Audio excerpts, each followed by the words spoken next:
দেশের চলমান রাজনৈতিক অঙ্গনে সেফ এক্সিট ইস্যুতে একের পর এক প্রতিক্রিয়া আসছে। পরিবেশ আন্দোলনের নেতা ও স্থানীয় সরকার উপদেষ্টা আসিফ মাহমুদ এবার এ বিষয়ে মুখ খুলেছেন। ৮ অক্টোবর বুধবার রাতে নিজের ফেসবুক পেজে দেওয়া এক পোস্টে তিনি তীব্র সমালোচনা করেন তাদের, যারা একাধিক দেশের পাসপোর্ট ও নাগরিকত্ব নিয়ে অন্যদের জন্য সেফ এক্সিট পরিকল্পনা করছেন বলে মন্তব্য করেন।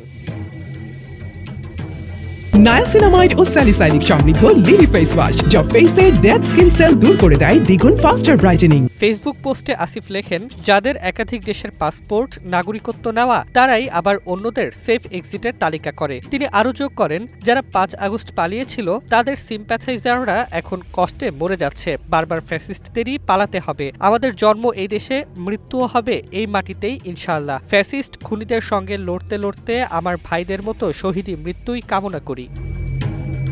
সম্প্রতি জাতীয় নাগরিক পার্টির আহ্বায়ক নাহিদ ইসলাম এক সাক্ষাৎকারে অভিযোগ করেছিলেন, উপদেষ্টা পরিষদের অনেকেই বিভিন্ন রাজনৈতিক দলের সঙ্গে লিয়াজু করে নিজের সেফ এক্সিট নিশ্চিত করার চেষ্টা করছেন। তার এই বক্তব্য নিয়ে শুরু হয় বিতর্ক। বুধবার সাংবাদিকদের প্রশ্নে উপদেষ্টা সৈয়দা রেজওয়ানা হাসান বলেন, তার বক্তব্যের সত্যতা প্রমাণের দায়িত্ব নাহিদ ইসলামের। আমি তা খণ্ডন বা সমর্থনের প্রয়োজন বোধ করছি না। রিজওয়ানার পর আসিফ মাহমুদের এই কঠোর প্রতিক্রিয়া নতুন আলোচনার জন্ম দিয়েছে। তার পোস্টে তিনি কারোর নাম উল্লেখ না করলেও রাজনৈতিক মহলে চলছে নানা গুঞ্জন। আসলে কাদের উদ্দেশ্যে এই ইঙ্গিত?